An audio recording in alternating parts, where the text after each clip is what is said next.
Hello, I'm Karina Lesser, Artistic Director of Scripps Presents, the public programming series at Scripps College, and I'm delighted to welcome you to a conversation with Kat Chow about her new memoir, Seeing Ghosts. Scripps Presents seeks to complement the dynamic humanities curriculum at the college by bringing the most thoughtful and timely writers, artists, and scholars into conversation with our community. Our series is also an opportunity to partner with fantastic organizations like KPCC and LAist, who are as committed as we are to creating a forum for dialogue and reflection on the most critical issues of our times. All the programming on KPCC and LAist is made possible by the generous support of its members. Thank you. And if you're not already a member and you're in a position in which you can give, you can visit online at support.kpcc.org/in-person. A few housekeeping notes. Throughout this evening's event, we invite you to engage with us and your fellow attendees in the chat. To join the chat, you should see a prompt to log in right under this video window. Just enter your name and email address to access. For questions, let us know your name and where you're joining us from. A live text transcript of the program is also available directly under the chat window. And if you want to go back and watch this event again or share with somebody who wasn't able to join us in real time, the full event video will be right here where you're watching now. You can find this page on kpcc.org/in-person.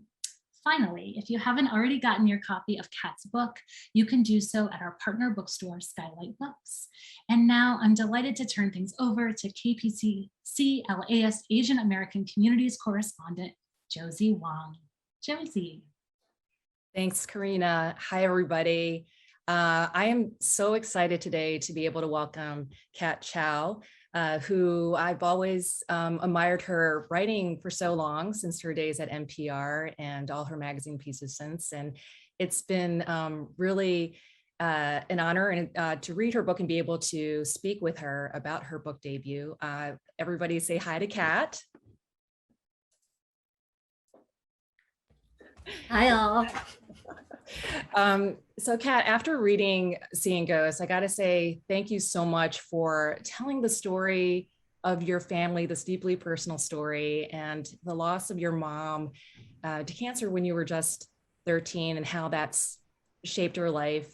This is a book that's definitely going to stick with me.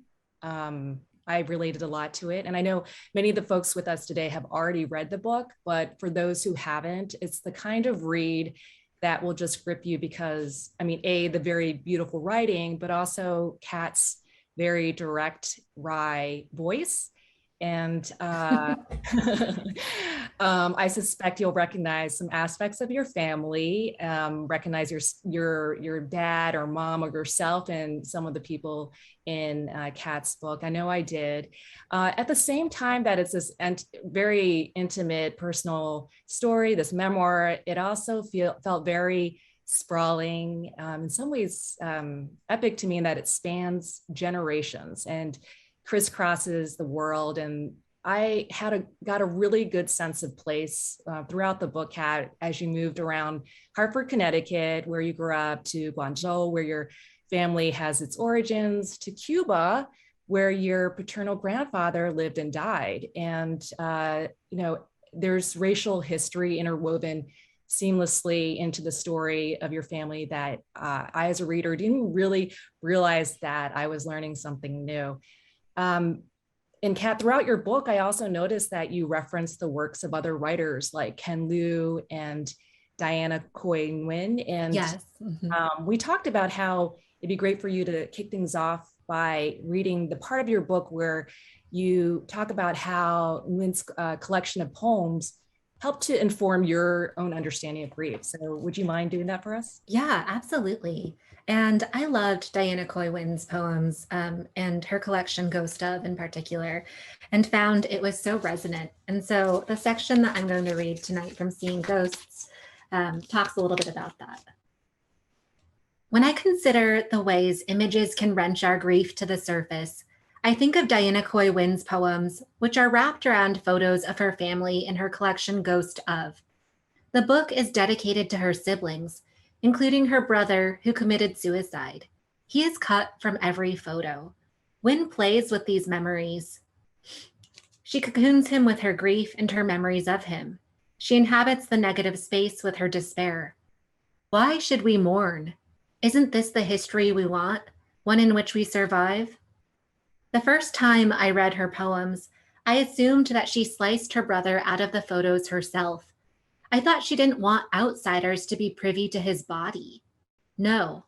Years ago, Wynne told an interviewer that her brother, in a fit of anger, carved himself from all of the family photos hanging in the hallway of their childhood home. Afterward, he carefully slid the photos back into their frames. They foreshadowed his death, and after his death, the missing shards in the frames wounded me deeply, she said in an interview. I avoided walking down that hall. I avoided returning to the house. When I learned this, her grief crept into me. I avoided walking down the hall. I avoided returning to the house. Why head down a hall of memories if it leads to a perpetual reminder of death? I felt as though Wynne, with her poetry, had inhabited the void that her brother had left behind, the way I now inhabit the one created by my mother. For many years, I could not look at photos of my mother. I wrapped the one from Steph in a scarf and tucked it into my bedroom closet, underneath a box of clothes I no longer wore. The way I endured grief was to think only of the after and not the before. As a kid, I was certain that the images we had of our dead relatives were taken in caskets. A photographer pried open the deceased's eyes and held them, there with double-sided tape. The cameras clicked, the dead person cartoonishly wide-eyed, mouth gaping. I couldn't conceive of the idea that these photos were taken in some version of the past when the subject was alive. Looking at these ancestral photos gave me a whole body chill, like I had come across a dead animal. One of our parakeets sprawled at the bottom of the cage, a fish floating at the top of its tank at the pet store. Uncanny, a small fright pulsing, my body retracting. 2 years after her brother's passing, Wynne decided to tackle with words the empty spaces that her brother left behind in those photos. She said that in her work, she was trying to mourn, not exorcise. When I first read this, I was startled by how much this resonated. I have never wanted to exorcise you. I am too attached. My inclination is to preserve you, to taxidermy you like you wanted. But mommy, grief is a container of contradictions. I want to expel something, though I do not know what. I want to rid myself of this heaviness just as much as I want to keep your ghosts. Writing about you is a strange act itself. I'm perhaps afraid of it, or at least I dread it. Yet I feel compelled to write you into being. I am hopeful, though. I spin you out of myself and into something else. Thank you. That was amazing. Thank you, Kat. And I want to ask you about how you spin yourself, spin you out of yourself. But before I do, I wanted to just mention to the audience that later in the program, we're going to be doing an audience Q&A. So we would love for you to add any of your questions at any time during our conversation with Kat in the chat, because there might be something that comes up as she's talking that you want to make note of. So please go ahead, feel free to do that. Yeah, I just, had this, almost this envy of how you've been able to share with the world, this very rich portrait of your parents as the funny, imperfect, complex people that they are. I think immigrant parents can often be portrayed as being strict, withholding, like stoic, and one-dimensional. Clearly, yeah. Your parents are not, even if to the outside world, they just are immigrants with accented English. But I just thought it was such a tribute that we got to know your parents as you know them. And I want to start with your mom, because ostensibly this book is about her, but as we watch the chapters unfold, it's much more than about her. But she is the person who kind of moors the book, and she's this very open, playful, loving woman, and she's so proud of her 3 girls. That really got me how proud of all 3 of you she was. And there's just too many good anecdotes about her. But, things that stuck out to me is that she would put out birthday notices in the town newspaper about you. My mom has kind of done that kind of thing. That really resonated with me. At the time, I was very embarrassed, but it's because she was trying to show how proud she was. Yeah, it's so sweet too. It's just such a act of claiming this as your child, and also very warm and surprising. Yeah, well, so I'm just wondering, when you picture her, because we just catch her at so many moments throughout the book, when you think of your mom and she flashes up in your mind, what is she doing? What memory comes up for you of her? Oh my gosh, that's such a good question. I love it. My mom is probably right now in my memory, if I'm trying to picture her right now, doing something really mischievous, probably doing something to be a little bit funny and self-deprecating, maybe hiding and making a funny face. It calls to mind one of the narrative structures that I put into Seeing Ghosts, which is so much about my mom and so much about ghosts. And it's basically springs from this joke that my mom made when I was 9 years old. And this was before my mother knew that she was terminally ill with cancer, and uh, trying to play off of my fear of dead things, basically. And I remember we were sitting in the family room of our house, and my mom was eating sunflower seeds, and I was watching TV or something like that. And my mom turned to me and said, "When I die, I want you to get me stuffed and put in your future apartment." And that's such a macabre thing, messed up thing in a lot of different ways to say to your child. But she was completely joking, and that was exactly her sense of humor. But for years afterward, it made me think of her in that way, sort of as this taxidermic Weekend at Bernie's figure that was a little bit creepy and funny. But as a child, I thought it was terrifying, especially because in Chinese culture and a lot of East Asian cultures, there's that idea of ancestor worship, where if you don't appease the dead, then their spirits are going to be restless. And I really took that to heart as a kid. But as a writer, I saw it as a really interesting storytelling device. And I'll let the reader decide if the ghosts are real or if they're metaphors. Yeah, your mom talking about being kind of the stuffed mannequin in your apartment. It's interesting how that kind of, there's like a callback to it later on in the book, and I want to ask you about that and just the recurring theme of taxidermy and preservation. But I wanted to also just ask you or just ask you about your parents' origins. And, by the time we meet her, or when we start the book, she's like this total boss lady who's come to the States and has like mastered English and has like had 2 careers. And her Chinese name is in Cantonese is it Bomwei? Bomwei, yeah. Bomwei. And but her coworkers know her as Florence. And I just wonder how, I'm always so fascinated in my friends' parents, how they ended up, in the case of your mom, in suburban Connecticut, because her story starts decades earlier in China. Yeah. So my mother was the youngest child in her family, and she grew up in a village near Guangzhou, and then eventually, like a lot of people who grew up in China in that era around the 50s, 60s, moved to Hong Kong, where she then eventually followed one of her siblings, her older sister, to Connecticut.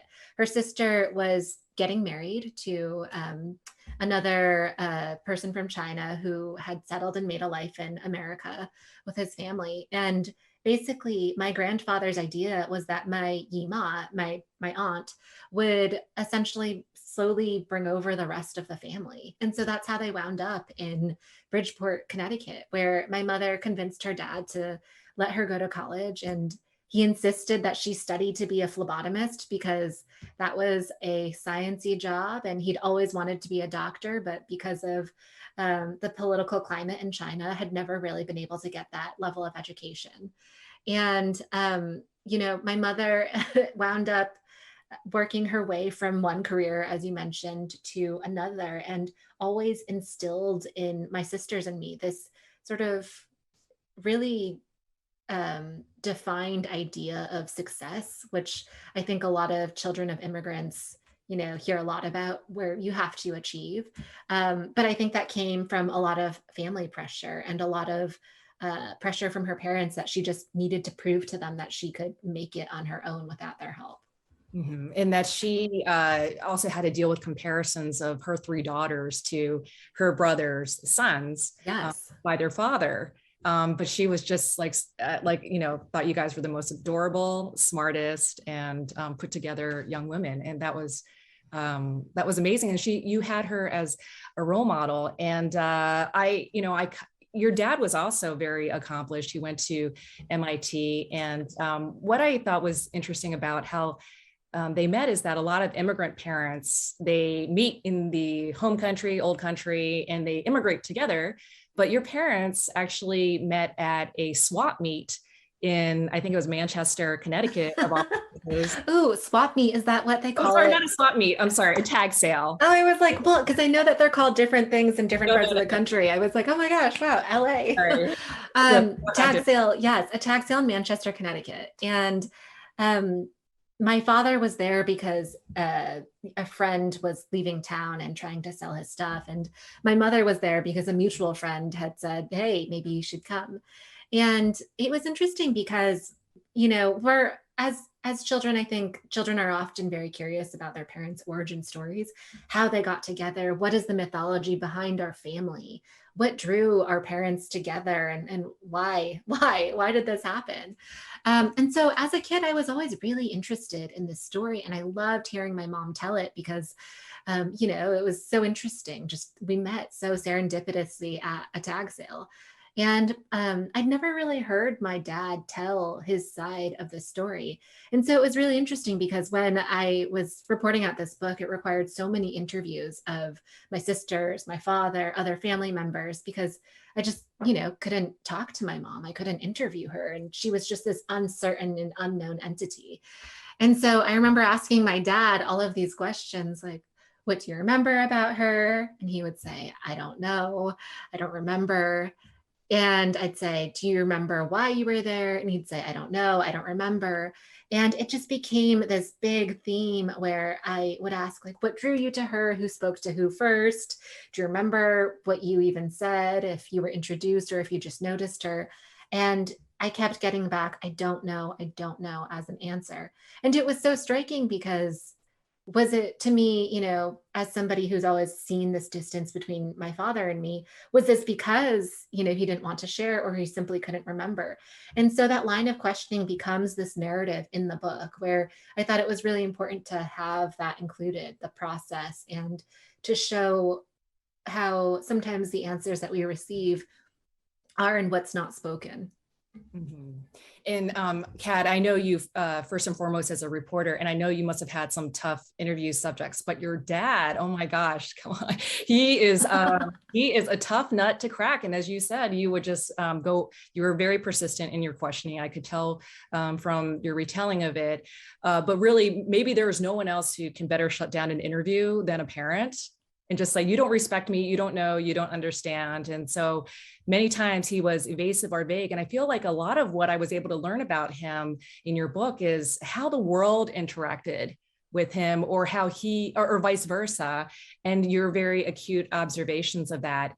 But, can you talk about, I mean, it sounds like you were just kind of, I don't know if the word is eroded, but you just like your dad, gotta hand it to him. Some families are like, circle the wagons, don't talk about our family. But your dad, I mean, as much as he withheld, he also gave you a lot too. Yeah, he did. I mean, I thought it was so important to, even before I started the process of writing this book, or before I even sold it in 2018, I talked to my family members and my sisters and my dad and said, are you okay with this?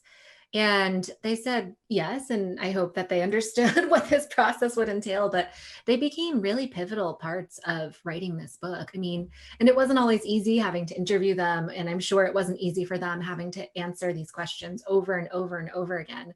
But in a way, I think, it forced my father and I to have a lot of conversations that we might not have had in other situations. And we talked so frequently over FaceTime, over email, over the phone.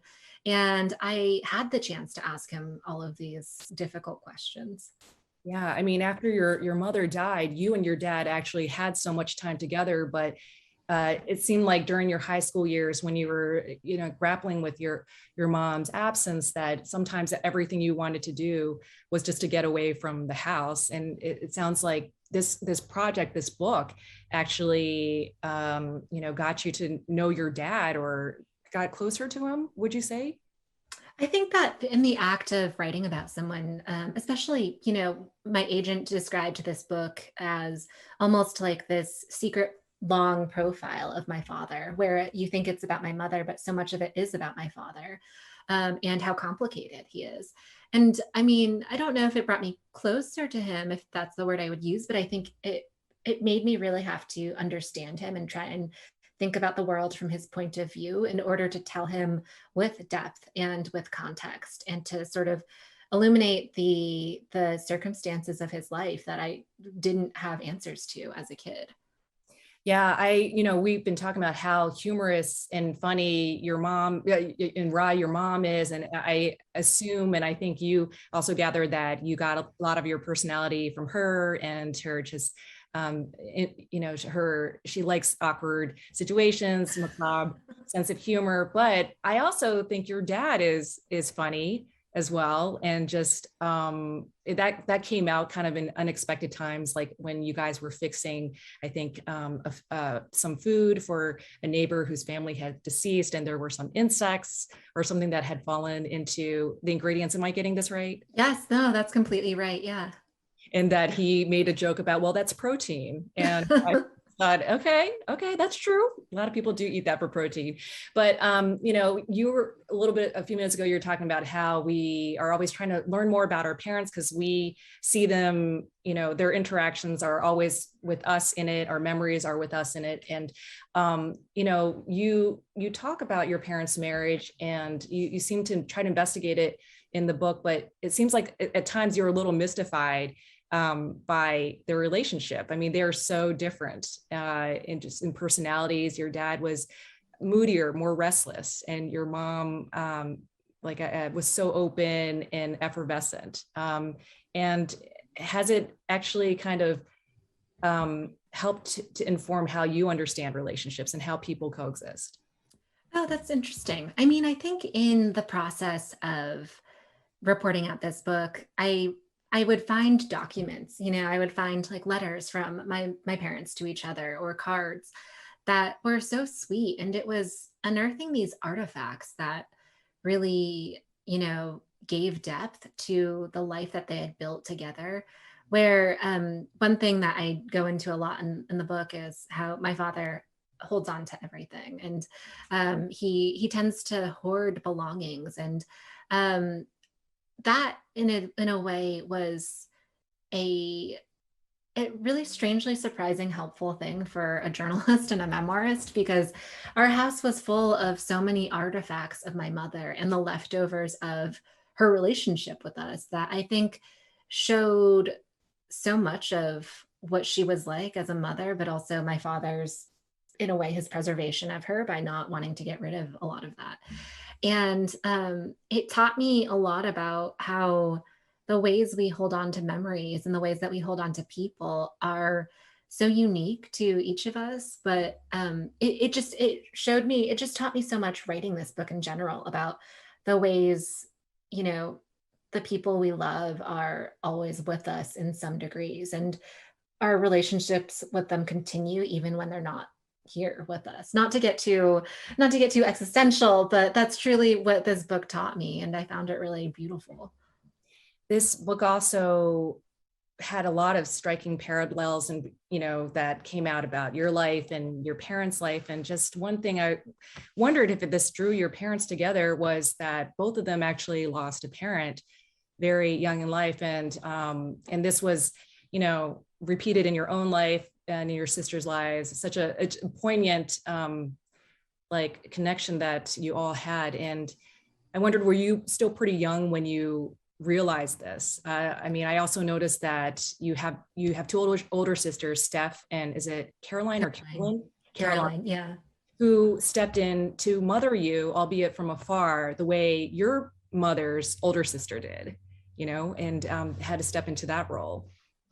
Those are really, I'm so glad you picked up on those parallels, because those parallels are sort of what helped me shape the book. And as a child, I don't think I thought of my parents as being motherless or fatherless, because I mean, I just only saw them as my parents, and I never was able to consider their histories. I always understood that I didn't really have grandparents growing up. I mean, I had my maternal grandfather, my gong gong, until he passed when I was young. But the origin of my parents was always this big cloudy mystery to me. And writing this book and seeing the parallels, it was really interesting because the deaths that my parents experienced when they were fairly young, teenagers or adults, or children, that kind of helped ground the book, because it really gave me the question of, what do we owe? So going back to the idea in Chinese culture, East Asian culture, of filial duty and so much ancestor worship, which I know probably Josie you're familiar with, it helped me center that question of, what do we owe? So what do we owe our parents in life or in death? Or what do we owe our ancestors? What do we owe ourselves, or our senses of home or our country? And that really helped me trace those similarities between me and my father, or me and my mother, where, or my sisters and me, where one of the through lines throughout the book has to do with the remains of loved ones. And one of my mother's last requests before she passed was for my sisters and me to have the remains of my baby brother, who died 2 hours after birth, before I was born, to have his remains cremated and reburied with her in another cemetery in Connecticut. And, for many years, this was something that my sisters and I just simply didn't do, or couldn't do, because of loss and grief and those feelings. And I realized pretty late in the game, and through writing this book, that my father also had a similar question and a similar duty he felt obligated to fulfill, which was to reunite his parents, where, as you mentioned, Josie, his father was, one of many thousands of men to leave the Pearl River Delta area in China to live and work in Havana, Cuba. And my grandfather ended up dying there. And the questions of where he was buried, or where his bones were, was always a mystery to my family. And because of, the political climate, my family, once we became American citizens, could not go to Cuba to look. And so it was only in recent years where my father became really taken with this idea of looking for his father's remains to reunite them with his mother, as she'd requested. I just spotted another parallel. In the same way you were trying to hunt down your family's history, your dad was doing that too. Mm-hmm. He wanted answers in this. Not trying to say that you get it from him, but I mean that, the fact after your mother passed away, he, against the advice of her siblings, her family, wanted an autopsy. He wanted to know. Yeah. And so he's on a quest for answers too. I don't want to monopolize you. So I just also want to reiterate to folks that, if you have any questions for Kat, just about her story, her family, her process, go ahead and just drop some questions in the chat. Kat, like pretty early in the book, I checked, it was about a third of the way. We are with you when you lose your mom, and it's heart-wrenching, because we've got to care about her and know about her. And but some pages in, you're in the hospital room in New York at age 13. I was just thinking about 13-year-old Kat having to not knowing she was having her last conversation with her mom. But even after you share this very tough experience of seeing her for the last time, she doesn't leave us, because she is this recurring presence throughout the book. And I imagine that's how life has been for you in the last 20 year or plus years that she's been gone. And it sounds like, based on the anecdote you were telling about how she wanted to be taxidermied and sitting in your apartment, that's she would have wanted to be in your life in some way. And as we were saying earlier, taxidermy comes up again in the book, and also explains the cover of the fish on Yes. with the eyes X'd out, because honestly, Kat, I was kind of, I was very intrigued by the cover because seeing ghosts, I was like, what's up with that fish? But once you read the book, it all comes together. Can you tell us more about the fish Yes. and the story behind it? So there is this big theme of taxidermy, as we've mentioned, and the story sort of brings us into my college years, where I returned home from the University of Washington in Seattle, where I went to school, and I went back to my dad's house in Connecticut, and I went downstairs to the basement while we were cooking together. And I discovered that he had tried to taxidermy a sea bass himself, or a striped bass himself. He'd gone on a deep sea fishing trip with one of my sisters for Father's Day, and he'd gotten so seasick. But one of the things that he wanted was to keep one of the fish whole, because the captain of the charter boat had been talking about these taxidermy services. And so my father, being, very proactive and always scrappy, wanted to do it himself because he didn't want to pay the couple $100s or so, or maybe more. And so discovering this fish was a fascinating and grotesque and strange experience, as you could imagine. But as a writer, thinking back on it, I found it to be such an interesting metaphor for the way he grieves and holds on to, loss or objects, and the relationship that he has to trying to make things permanent. Because so I was also reading this book called The Breathless Zoo by this writer and sort of academic named Rachel Poliquin. And The Breathless Zoo is this his social history of taxidermy. And what's really interesting about what Rachel Poliquin writes in it is the idea that taxidermy serves as a way to build this souvenir, or something that we are nostalgic for. And it was really interesting because, it reminded me of how when we taxidermy something, we're trying to create this very, like the perfect image of whatever was once living. And we're trying to shape this animal or this fish into something similar to when it was alive, which of course is impossible. And for my father, that was so difficult because he couldn't capture the essence of this fish because, he wasn't a professional. And it really also made me think of this idea, not to be too rambly, but it made me think of this idea in Asian American studies, or in American studies more generally, called racial melancholia, which is a term that a few Asian American scholars, David Eng, Shinhee Han, and Anne Anlin Chang, came up with. And they were expanding on this idea that Sigmund Freud had when he wrote about mourning and melancholy, where mourning has an end in sight, but melancholy, the person who is grieving something, knows they have lost something, but they don't know what, maybe. And it's almost pathological. And when I found this fish, I immediately thought of, well, I didn't immediately, but reflecting on it, I thought of these ideas of taxidermy and also racial melancholia, because it just seemed to be so symbolic of what my family had been going through. Yeah. And I've read a little bit about racial melancholia, and I think that was definitely something that imbued our family. And I think that's what struck me about your mom, being in this foreign adopted country, dealing with all the things that cause racial melancholia, being an immigrant and being viewed as an outsider, and just her being able to exhibit joy and Yes. pass that joy on, and had this legacy of these three daughters who are so close, and obviously enjoy and laugh in each other's company. But I think, okay, just a few more minutes actually before we go to questions. But I wanted to, just ask you too about, you were talking about your gong and how, there's a lot of stories there too.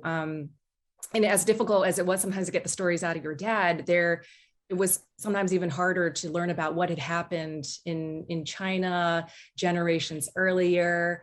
And when you would press folks, you seemed very cognizant of the fact that it might trigger something. So you were very respectful of how they may be feeling emotionally. But I nodded when I read the passage about your Gong Gong and his parents, because it's hazy. The history is hazy. And that's how I have my sister and I, when we try to piece together what happened in our families from Taiwan, what happened in, just a generation or two ago, we don't know. It's like this fun.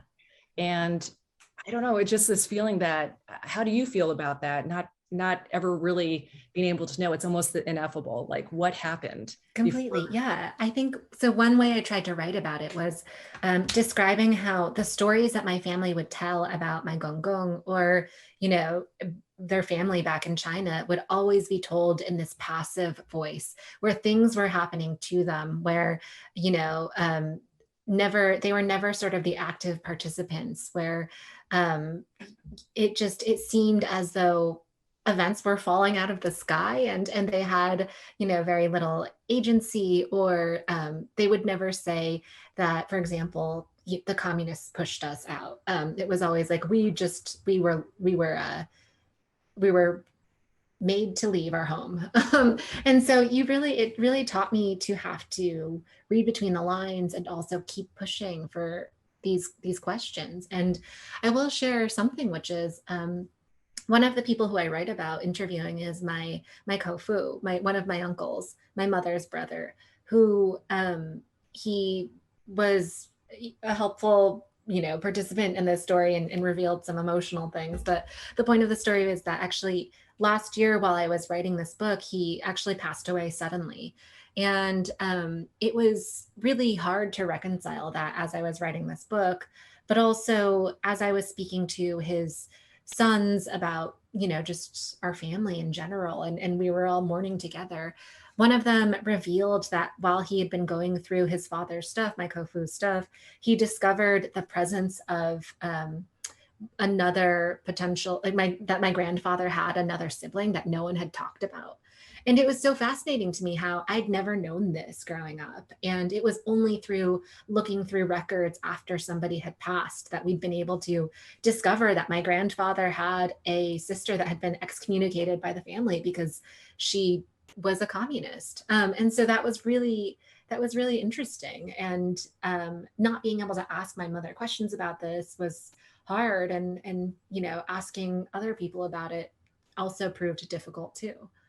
Yeah. I mean, I don't know if you plan on doing more nonfiction, but it sounds like there's your family is just like mine.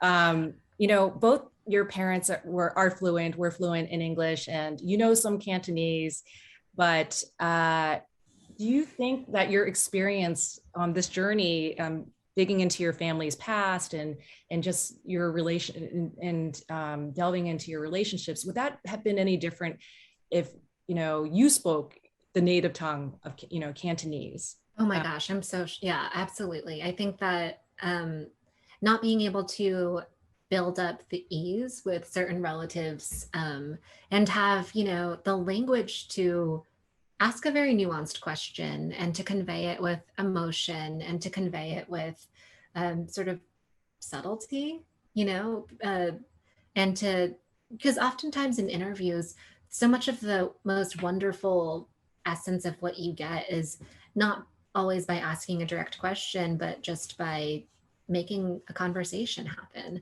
And so to not really be able to do that fluently, or to have to use a family member who could translate, where you're always losing something in translation, was really interesting. And I think in general, what this taught me about interviewing is that it is such an intimate act, where I've interviewed so many people as a journalist, and I've, of course, tried to always be sensitive, but there's always such a vulnerability when someone opens up to you and they give something to you to potentially use. They're giving themselves away in a sense, and that's information that they'll never be able to take back. And so it just makes you so aware of how hard it is for certain people to share stories. And it made me realize how interviewing is such a gift. Yeah, no, I mean, you're making me realize how lucky we are to be doing what we're doing. Well, I want to let other folks have a chance to ask questions, and we already have some audience questions here that I have, of course, many, but these are really great ones too. From Catherine Singer, she asks, what was your process of writing the story? The scenes bounce around time-wise. Is there a deep meaning to that? Yes. So I really wanted the memories in these scenes to sort of work similar to grief, where you have these flashes of memories that can be painful or so visceral or wonderful or joyous. And a lot of the ways that we think about our loved ones and a lot of the ways our past surfaces. And I wrote this by writing first the most visceral memories that came, and also trying to make sure that every single one of those scenes somehow in some way address the questions of what do we owe or who is my family. Your book has, you just described some heavy themes, but it has light and levity, but you knew you were going to be sitting with a lot of heavy memories writing this book and missing your mom. How did you know you wanted to do this? And when did you know? Oh, this is a surprisingly hard question to answer because I feel as though this has been something I've always wanted to do in some way or always have been trying to do, where I think I've always been obsessed with these questions of what loss really means. Even as a child after my mother passed, where writing, had always been how I made sense of the world. And I was always trying to write about what was happening to my family, even as a kid. Of course, I didn't really think I would write this book, but in college, I took so many Asian American studies classes. I thought that I could be a journalist and tell stories of immigrants and Asian Americans. And I was also writing this fictionalized version of what would become this book, probably. Well, not exactly, but, and I just realized that, this was something that I felt I'd always been building toward, figuring out how to tell this story, whether it was through my reporting or through my own personal writing. One thing is too, I think it seems like at a young age you were already journaling, because I think about the passages about your mom, they were all from memories that you collected before age 13, but they're so vivid. Did you start journaling before even age 13? Yes, I did actually. And, a lot of times those entries would just be like, I played soccer today, and then would get so distracted and then would come back like 4 hours later and timestamp it. But I did. And I think I was pretty lucky in that I've always been sort of a detailer of what happens. And also photographs really helped in jogging memory, photographs and interviewing people. And the way I remember things is just by the image that comes to my mind. And so a lot of these, I was describing a scene or this image, and then I would go back and I would actually find the photo, and that would be almost like a miracle. Did the photos ever not match up with how you remembered things? Ooh, sometimes like little details, yes. Or, instead of it being a cousin, I'd realize, oh, that wasn't a cousin. That was a family friend. But so then I would, change it or revise it. But it was really interesting how sharp a lot of those situations were. Yeah, and it was also interesting to see with the passage of time. I could tell the passage of time in your story because how you would interview folks would change. Like you would sometimes have your dad on video, or I think at one point you had your dad with a Marantz. Yeah.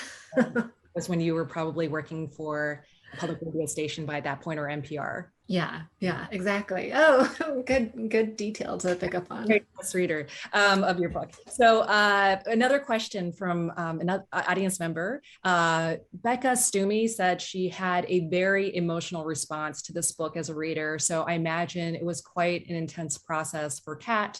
Were there any ways you were able to take care of your emotional, mental health while writing? Is that even possible? Well, I finished writing and editing this book last year during the start of the pandemic, so that was a hard one. I gave myself so much time. I wound up getting extensions for this book because it was so hard to write, but also because a lot of what was happening toward the end was unfolding in real time too. Like my father and his last trip to Cuba happened in 2019. And so that changed the outcome of the story. And, it required so much grace and empathy for my family and myself, and being very gentle that this story needed to take time in order to tell it well. But as far as self-care, yeah, a lot of binge watching Netflix, a lot of, therapy. Therapy is great, and calling up friends when I need it, and trying to write through whatever I was feeling. And did you have to be disciplined? Did you treat it like a job? Because it seems like such a delicate process. I don't know if it's something where you can just like sit down like fixed hour every day and just write. Because sometimes that's what they say, right? I hear from my academic friends who like set a timer, like an egg timer, and just even if they write for a few minutes, it's something. Yeah. I mean, I think trying to be disciplined was always the goal. And I'm in general, I find it really hard to follow schedules because I like to stay up late at night. But I really wanted to write this. And so I would just find myself in these huge bursts where I just wouldn't sleep for days. And it would just be such an intense process.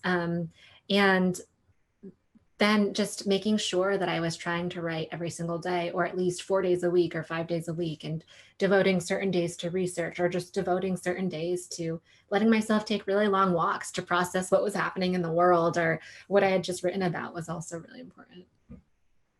Yeah, and as you were saying, the story was still evolving as you were in the middle of it, still writing. And from Betsy, another person who's listening in, how did your family react to your telling of family secrets? Oh, I mean, they were the ones who shared the family secrets with me because I interviewed them throughout the book so much. And so whatever the context of like whatever is in this book is things that they were willing to share. And so that was sort of like this built-in negotiation throughout the reporting process. And your sisters, they are a little bit more on the periphery than your parents, but I feel like I also got to know them somewhat, and they just seem awesome. Caroline, she's still in Seattle, and she's in California now. She's in California, and then your other sister, Steph, is in is a physician, right? A gerontologist, or a geriatrician in New York. Yeah. Oh, okay. And you guys still take your family vacations, it sounds like, along up and down the East Coast with your dad. And I mean, a lot has changed. I mean, you writing this book, has it changed the dynamic at all in your family? Do you have you mined everything? Do you know everything about your family? I don't know. I mean, there's always more secrets to unearth. I don't think I'm going to be writing another book. I think one memoir is enough for me. But I mean, has it changed us? I think it's made us closer and more attuned. Like we have this shared history that we all know sort of about, where one of my sisters, Caroline, after she read the book, kept saying like, and I gave each of them early copies to read, early drafts before it was even published or done. And my sister Caroline said, like, now we have this archive and now I know so much, or I didn't know that before. And so to have this shared history, but also to have a shared narrative is really, for me, lovely. And I think, of course, my family members feel vulnerable because who wouldn't? But I hope it's made us closer. Yeah, I keep on going back to this because I just can't fathom my dad being cool with it. But like you were so honest about how like PO'd you were at your dad during high school years, and just, you guys said some pretty rough things to one another. And that, that he, I mean, he just, when he's obviously read your book, and has he said anything about how it's like to hear these? Because I imagine you have a lot of these things that are in your book you haven't maybe said in that particular way to him to his face. Yeah, it's interesting because so he read an early copy of the book, and like my dad is such a matter-of-fact person, and so I assumed and kind of had the sense that he would be very matter-of-fact too after he read it. But I remember giving a copy to him that was, like the final draft of the manuscript where basically things could still be changed. And I wanted him to read this early draft so that he would be prepared, but also if anything was just egregiously wrong or upsetting, he could tell me. And he he read the book, I think really fast actually, and then sent me this email that said book review. And I clicked on it, and it was just a numbered list of page numbers and tiny things that he had little corrections to, like the kitchen counter is Formica, not linoleum, or I was actually in the car in this instance too, or like the year was like this year instead of that year. And so he read it very closely, and that was his way, I think, of showing that he cared. And at the end he wrote, good luck with the book, love, Daddy. Yeah. Yeah, no, you had your own like built-in fact checker. And, we were, was saying earlier, this book was ostensibly about your mom, but really I felt it was as much about your relationship with your dad, because he became a single parent when you were at a very young age in high school. And I just, he's a tough guy, but I could tell to live with. But I just found there was little ways he showed that he loved you by making cake for you, and going on a road trip with you when you went to the University of Washington for college. Yeah. In little ways you look out for him, saying drink more water, like take care of yourself. And I don't know, I just and there you use this very interesting technique in your book, where throughout the book you directly address your mother, but then towards the end, there's like a chapter where you said daddy. And why did you decide to suddenly address him at the end? Yeah, that's a really good observation. I think that was so intentional because I wanted to make sure that my dad, as this figure who is almost ghost-like, even though he is still around, could come through. And I wanted to indicate to the reader that this was a very intentional choice, and that so much of this book I also feel as though was mourning my father to some degree, or maybe not mourning, maybe that's not the right word, but anticipating, the ways in which we can't outrun mortality. And so I wanted this book to become this memorial to my mother, but also this memorial to my father. And so it was really important to imagine, or to sort of refer to him as this ghost-like figure, and to try and use this to, what I love about direct address is that it's so intimate, right? And often when you're speaking to you're almost trying to close the distance between you and the subject.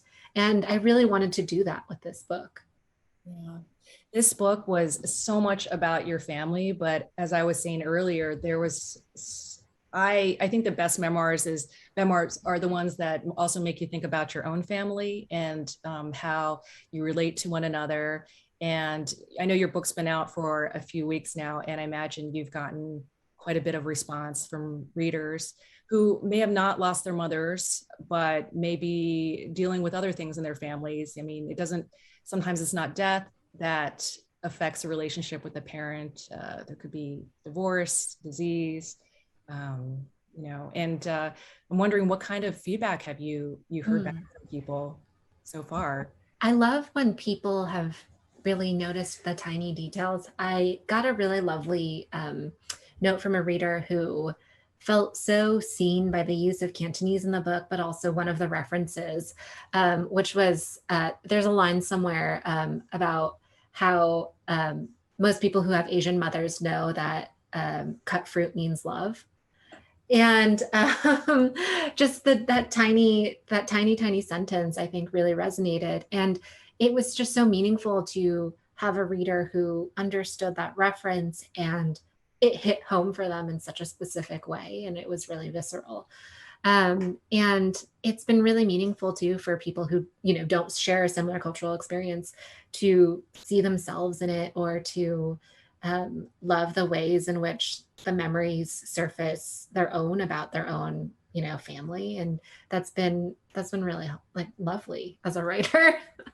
Yeah, no, that cut fruit line resonates with me, because I am now that Asian mother. Oh, Cutting fruit, and when the kids are doing something else, I'm like jamming fruit in there, or And actually, like reading about your mom, she's kind of like the mom I aspire to be. There is this, I love the structure of your book because it's not predictable at all. You have chapters that are just like a page long or a few pages, but one of them, there's an anecdote about, I think you guys going on a road trip to Acadia, and you guys stop off at a rest stop, and you go ahead and tell, you can say, Yeah, so we stopped off at a rest stop, and my mother said to my sisters and me, "Oh, you girls go on ahead and go to the bathroom." And I went into a stall, and I was only 5 years old, and I was so certain I could go to the bathroom by myself.